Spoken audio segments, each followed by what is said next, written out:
Di tengah hiruk-pikuk kehidupan, di antara gangguan eksternal yang membingungkan, terdapat sebuah jalan yang sedikit orang berani tempuh, jalan stoik menuju penguasaan diri.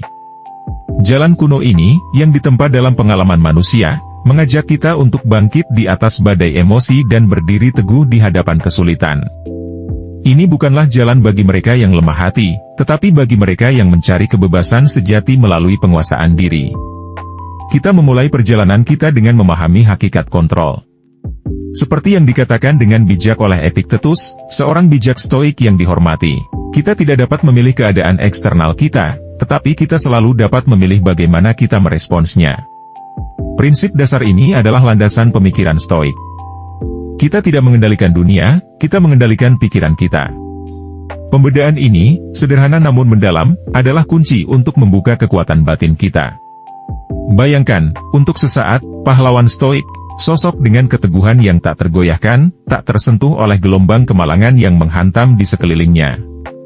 Pahlawan ini tidak dilahirkan tetapi ditempa, melalui disiplin yang tak kenal lelah dan komitmen yang tak tergoyahkan pada kebajikan. Jalan stoik menuntut kita untuk mengembangkan karakter kita, bukan dalam ketiadaan tantangan, tetapi melalui tantangan itu sendiri.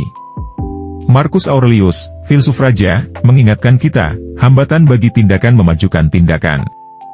Apa yang menghalangi jalan menjadi jalan?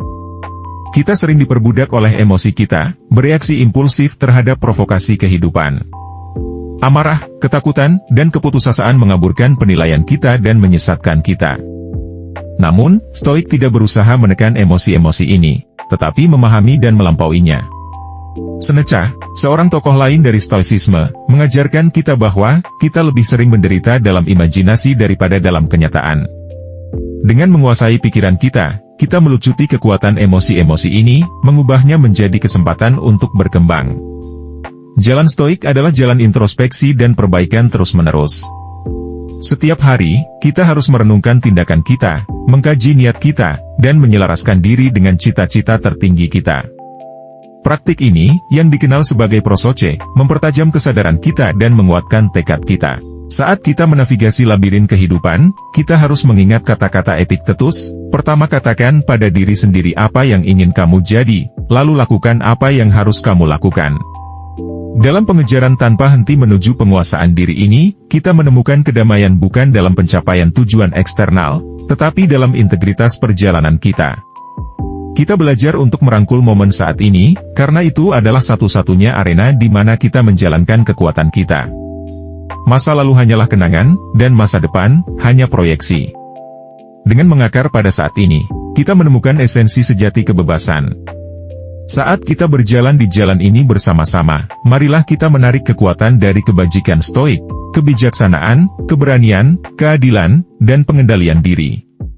Pilar-pilar ini mendukung kita dalam pencarian kita, membimbing tindakan kita dan membentuk karakter kita. Kita menjadi arsitek takdir kita, tak tergoyahkan oleh angin keberuntungan, dan tangguh di hadapan kesulitan. Jalan stoik menuju penguasaan diri bukanlah jalan yang mudah, tetapi itu adalah jalan yang mulia.